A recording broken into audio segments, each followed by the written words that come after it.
Now, I'm going to go off script a little bit. Just gave me something I was thinking about something. It's all good. Pasco is not necessarily known for being the hub. Pasco County is not necessarily known for being the hub for college coaches to come hunt down prospects. Was there ever a conversation between you and your family, hey, you think I should go to school in Hillsborough County to get more recognition? Did that ever come about? So I'm going to be honest with you, Preston. Before, like you mentioned, like you said, Wiregrass, the Pasco County, Wesley Chapel area not really being known for football like that. And I experienced that firsthand because my older brother, he went to Wiregrass. So I was a little kid on the side, playing football on the sides, ball boy, water boy, during Wiregrass's time when they're going 0-10. And so, like, I'm seeing that and just having friends playing football and playing basketball with around the area. Like, you hearing, like, the Armwoods, you hearing, like, the Vernon Hargraves at Wharton's. So, like, you hear about that. And, like, even, like, going back to one of my old Facebook profiles that I seen, it said that I studied at Armwood High School. So I know growing up playing basketball with guys like Warren Thompson, Malcolm Lamar, they were really big on trying to get me over to Armwood. But just having a conversation, it's blank with me who I was having this conversation with. And I was telling them a little bit about my plan. They were saying, just like how you guys, you know Armwood, right? I was like, yeah. You know Wharton, right? Yeah. Why not you be the guy that makes that known for Wiregrass? And so just looking at that as a young kid, about 12, 13 years old at the time, it didn't really hit. But just as I'm going through it, seeing the program change, and then now seeing what the program is now, like being one of those key members that really started this, I would say, Wiregrass turning the change, turning that next chapter as a football and as a sports school. So being a member that's part of that is super special to me. Yeah, absolutely, man. Wiregrass has really become that hub. Number of recruits year in and year out. I think that you started. Well, you know what? Big Bro, see, a lot of people don't know. Big Bro Jay was a player now. I remember Jay, like his sophomore year, he didn't get no love. And then started coming in junior, he started getting a little love. And senior, he really started to get some. Jay was Jay FIU or FAU? FAU, okay? Yeah. So then Lil Minor comes behind Jay. Now, let's keep going down this track. You start taking your college visits. Yeah. How many did you take? How many official visits did you take? Official visits? I unfortunately only took one official one, just because at the time where I committed to Penn State. They didn't really want us taking too many other official visits, but at that time, like, I knew that's a place where I really wanted to go. I went to a lot of other unofficial visits, like I went to University of Georgia, University of Florida, Tennessee, North Carolina, pretty much anywhere like in the southern radius. Yeah. I took my officials to. The only visits that I didn't take that I really wanted to get out to was Oregon at that time. But around that time, that's when Coach Taggart had that stay and then was flipping to Florida State.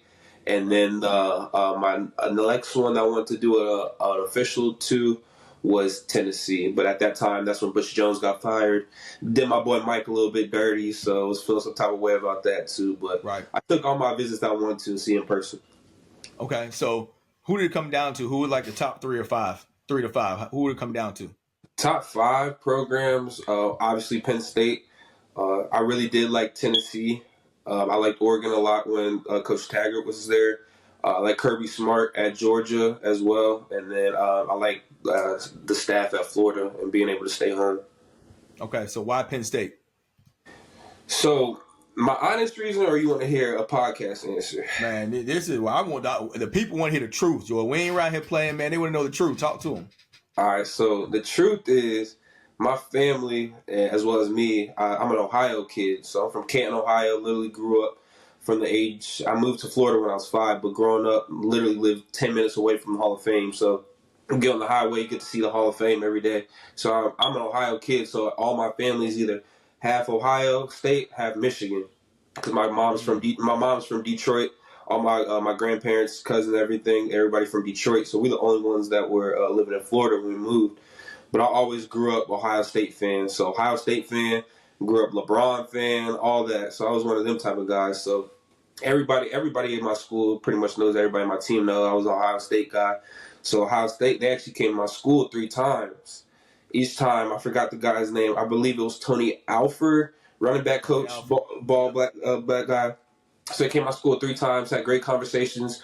They will always send me mail, talk about come be a Buckeye. We need you to be a Buckeye. So it got to a point I was like, Coach, did they offer me like this mail? This look handwritten. They say we need you to be a Buckeye, but like I haven't heard nothing. And so I remember there was like this last time. I think it was my junior year, spring, going into my senior year before I committed. It was a funny story. So I was actually at home sick for the day. I was at home sick for the day, and Coach was like, "Hey, Ohio State's here." I was like, I don't have no car at the time. So I ended up making it happen, made some calls, make it happen, pull up to the school, meet with the coach. So I'm thinking at this time, like, Preston, but the first couple times talking to me, I wasn't really that high of a prospect. Now at this time, pretty much had the big offers. I pretty much had the Georgias, the Oregons. So he said Ohio State here. I'm pretty sure, like, I know what time it is. Right. So I come to the school. We talking. Pretty much nothing came about that conversation. So I was like, all right. Like, this is the last time. They came 3 times. They obviously didn't want to see me. Mm-hmm. And so at the time, they were actually recruiting another DB in Orlando. His name's Seven Banks. So they were recruiting him too. And so we had played them in 707 at a Strike 707 tournament. We ended up beating Jones. And so I was like, this is the guy that they taking over me. I was like, okay, I'm just going to use that as just extra motivation for me. And so then when it comes down to that, I was like, Penn State, my first Power 5 offer, so not the first school that took a chance on me, but like the first big-time program where I felt took a chance on me. Power 5 school, playing a Big Ten conference every year. So it means I get to play Ohio State every year, get to play Michigan every year, get to play Michigan State every year, get to play big-time football, as well as just for me. I know I had a lot of stuff going on in my personal life, and so it was just good for me to get away from Florida, getting a chance to just get myself established as a grown man and my own man. Because a lot of people didn't know, I left college at 17 years old, so I was pretty much on my own at 17. So I also used it as a pit stop to go to the NFL. So because I knew, one, I'm going to have to get used to the weather, so go to Ohio State, and I feel like a Florida cat can stick out more in Pennsylvania.